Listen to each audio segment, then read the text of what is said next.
My name is Raymond Gbekie.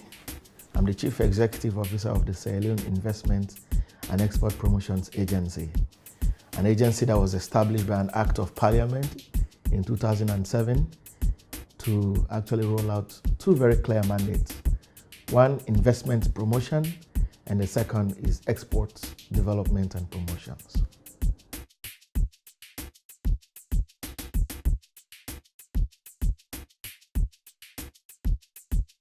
From third-party verifiers and people who actually assess the economies of growing countries, Sierra Leone was actually rated as the second fastest growing nation in terms of GDP rates before the advent of the Ebola virus disease. And the investment figures around that time were quite very high. A lot of people were coming into the country. It was attractive to a lot of investors, ranging from the mining sectors to the agricultural sectors, tourism, infrastructure, marine resources and fisheries, as the case may be. So Sierra Leone was a resilient investment destination, if I would say, that attracted a lot of investors, a lot of interest, and a lot of pipelines flew into my office. And as we stand at the gateway of trying to shift pipelines that are coming in, doing due diligence on them, we could see clearly the layer of investment interest coming in. Those who are actually referred to as low-hanging fruits to be actually converted into active leads, and those who are actually in the pipeline looking at the country, making further investigations, as the case may be. So Sierra Leone was referred to as Africa's new investment destination.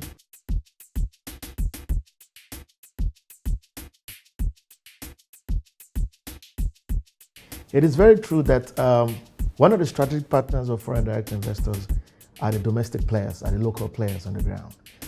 And the local players on the ground, on the other side, also think that the opportunities that are available in the country, they should benefit or they have to benefit from those. And they did not sit down, most of them actually embarked on a series of investment projects. They see themselves now as strategic partners with foreign direct investors when they come in, as opposed to in the past that you see that, certain key players go cap in hand. But this time around, the domestic players on the ground see foreign players as strategic partners. And for us to make sure that that goes down well and it is very structured, His Excellency the President, Dr. Anabai, in his wisdom, thought that the best way to actually support domestic investors and also offer services to foreign direct investors that do come into the country, there was need to actually create structures that can ensure sustainability in the support to foreign direct investors and domestic players. And that is why he wasted no time in doing a lot of aggressive reforms. Being a businessman himself, coming from the business sector and the insurance sector into governance, he brought on board the private sector sense of urgency in the public sector. And he thought that structures have to be built to enhance and ensure sustainability. So he did a lot of aggressive reforms in making sure the business climate is very conducive and attractive for not only domestic players, but also foreign investors coming in. And one of those reforms were the SME policy that was passed in Parliament and the local content policy that was also passed in Parliament. Quite recently, 2 or 3 days ago, he actually went further to cash on his promise to the nation and to investors to actually establish and launch the SME agency. And also, we had a twin launch on that day. The SME agency was launched, and then we also had the local content agency that was launched. And today we have these two documents being launched, which is also a very good document for not only domestic players, but also foreign direct investors to see how support is provided to SMEs that are operating on the ground, local players, to actually bring them up to speed with the standards that foreign direct investors are coming with, so that those standards are matched, and then they see themselves and there's synergy, and then they see themselves as strategic partners. And that is done with the fact that we wanted to meet investors halfway. And because His Excellency the President is very serious about investing in Sierra Leone, He thought I should meet investors halfway. I should create structures like Sleeper, the SME agency, the local content policy, the public-private partnership unit in the office of the presidency, etc., etc. All these structures are formed to support domestic players who have the knowledge of the terrain and foreign direct investors coming in. So when you partner with local players, you don't have to go back to the drawing board of actually knowing what is on the ground. So the idea is to support foreign direct investors halfway and also have domestic investors on the ground.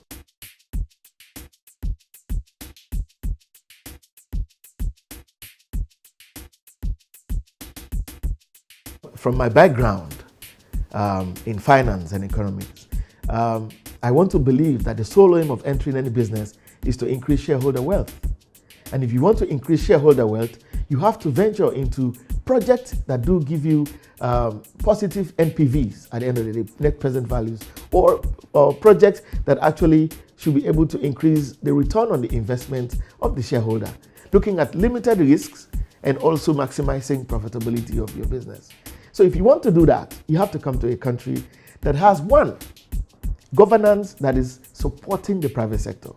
As I told you earlier on, our president comes from the private sector. So you have a government that supports and backs the private sector, that supports private sector operations in the country.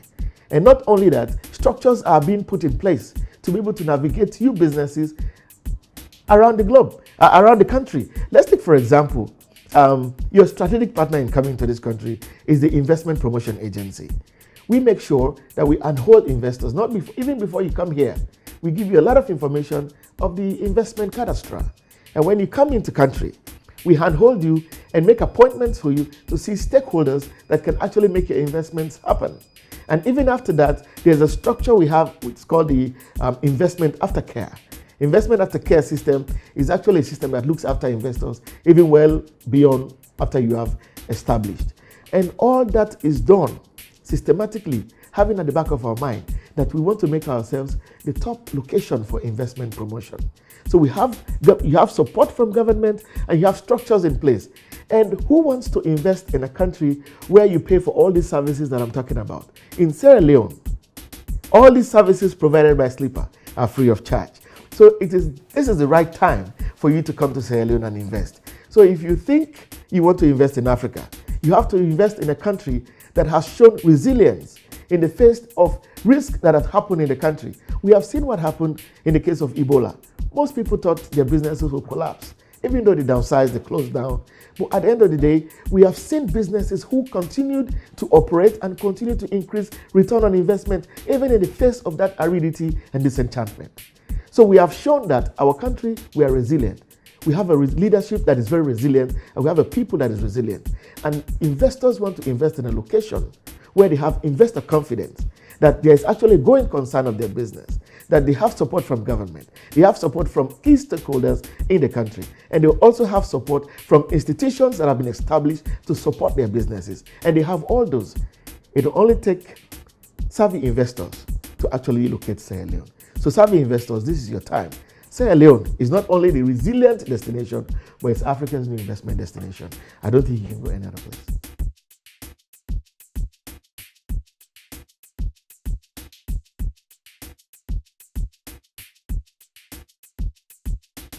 Over the years, if you actually look at the GDP structure and the growth rates we've seen as a country, it has come out greatly from the mining sector.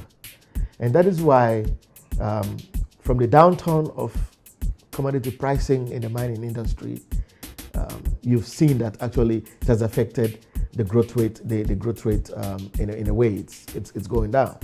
But we have not banked everything on mining sector alone. There is need for diversification. The country and the government have diversified. There are a lot of opportunities for investment in other sectors other than just mining, even though there are still opportunities in the mining sector for bauxite, gold, diamonds, etc., as may be. But we are also now focusing on growth sectors like marine resources and fisheries. We are attracting investors in those areas as well. We are attracting investments in agriculture, in the agricultural sector. When I say agricultural sector, there's a lot of in the export value chain, looking at supporting or actually supporting investments along the export value chain. There's a lot of investment opportunities along there. Look at post-harvest handling. Investment opportunities are there to do storage facilities, provide storage facilities, provide bonded warehousing. And if you look at the packaging aspect of it, these are all investment opportunities that an investor can see, okay, in the agricultural sector, I'll invest in the packaging sector, in the processing side, and the market access. So the list is long. In the agricultural sector, there are a lot of opportunities there as well. And if you go into infrastructure, there are also, if you look at the country is actually in the works here now. A lot of opportunities in infrastructure, in transportation. There is need for us to have a bridge over from Lungay to Freetown. There is need for toll roads in the country. There is need for low-cost housing. There is need for affordable housing, as the case may be, warehouses for storage facilities, refrigerated trucks for transportation of fish products from one point to another, even to support regional trade. And you can see that actually the government is a very serious government. And now you can move from here in the morning and then having taken your breakfast in Freetown, you can actually have lunch in Conakry, Guinea. And very soon we'll have the same and similar story for Liberia. So there is an opportunity there as well for transportation of goods and services from one point to another, not only within Sierra Leone, but actually taking advantage of the local, of the regional outlook of things.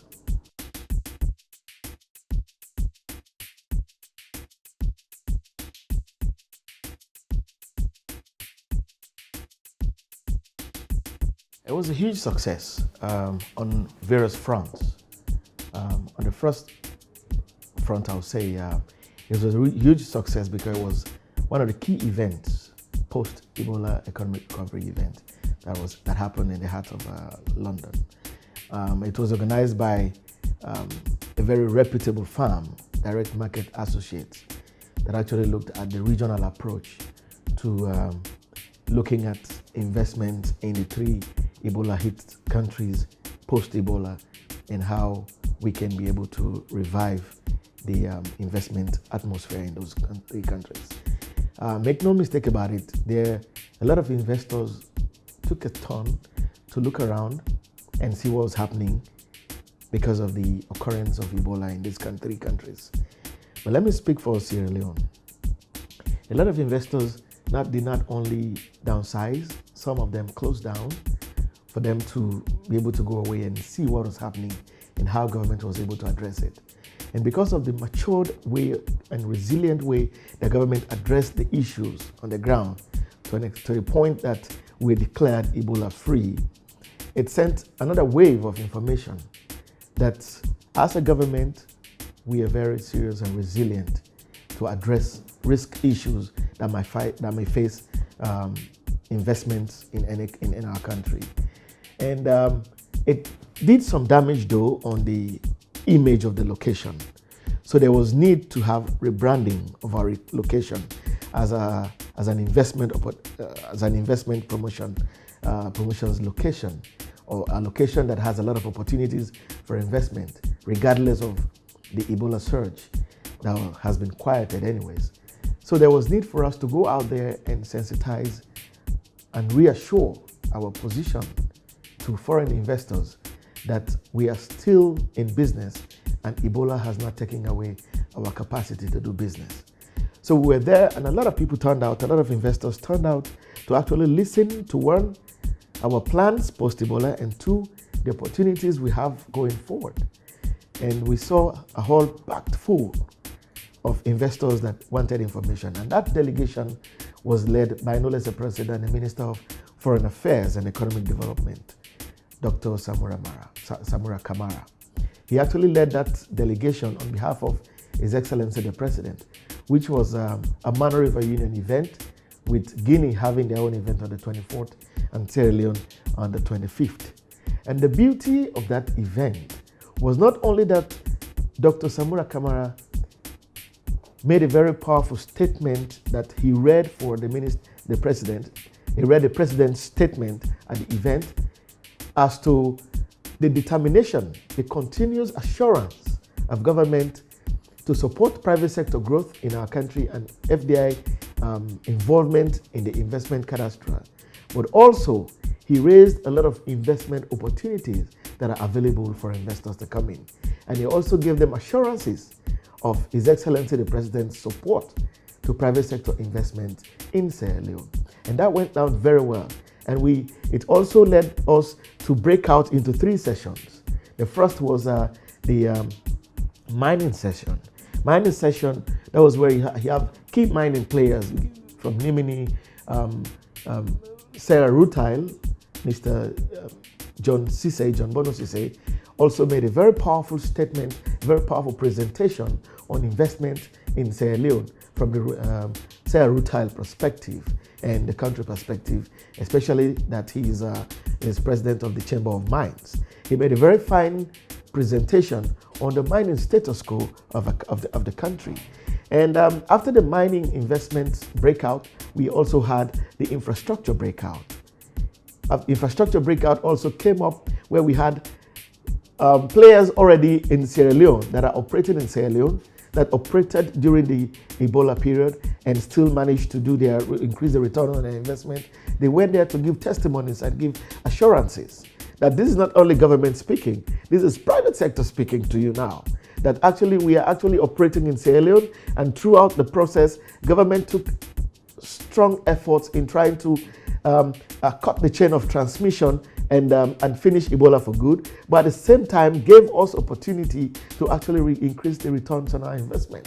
So they were there to actually give those testimonies. The same thing happened in the agricultural breakout session, where we had the managing director of SOCFIN, Mr. Gabin, and other operations, Milo in Sierra Leone, that actually stood on the stage telling people about their experiences in doing business in Sierra Leone.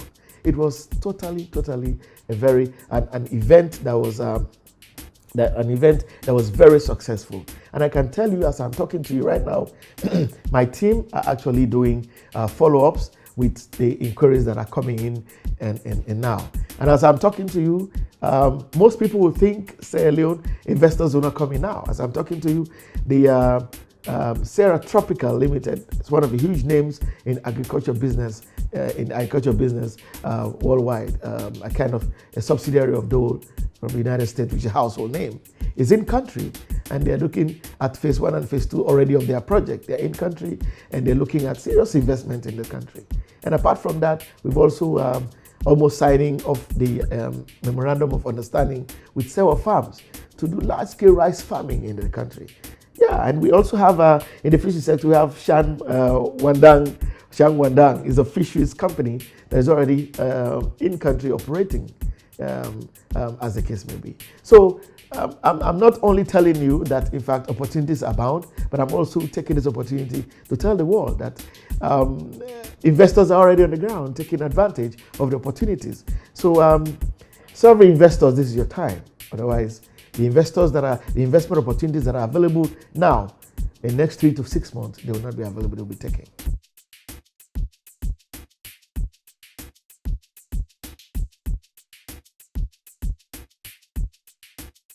Well, I don't know where you got that from, but as far as I'm concerned, where I'm sitting as the gateway to investments into the country, I'm seeing a whole lot of investments coming into the country. And I'm also seeing how various departments, agencies are working together to make sure that these issues are being addressed. And you have also seen the kind of progress we have made in the doing business rankings over the years. That shows you that third-party verifiers are very much satisfied with what Sierra Leone is doing in terms of doing business. Let me take you step by step. Doing business in Sierra Leone, first and foremost, you need to register your business. Before, it was not the case, but now you can even register online. You can do your business registrations online. Minority investors are being protected now with the New Companies Act of 2014 that has now been reviewed. So these are all kinds of reforms that have taken place over the years.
And I go back to your question.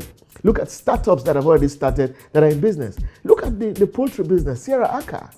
It's a young man from Holland. He came into this country. And now he's doing one of the massive, he's thinking not only about supplying poultry condiments not only to the country, but also he's looking at the regional supplies. These are all young guys who started from nowhere, started from ground level. Several farms are almost starting up. The list is endless. We have people who have started from bottom, and today they are making it to the top. And we also have local players that are actually in business, and they are also making it to the top. So the support is already there. You have Sleeper, you have NRA, you have PPP unit, you have the SME agency, local content agency. All these ones are set to support businesses, startups to go to the top. And over and beyond that, you have government support from His Excellency. What else can you ask for? Or where else do you want to go if you actually mean business or you're a sorry investor? Sierra Leone is the place to be.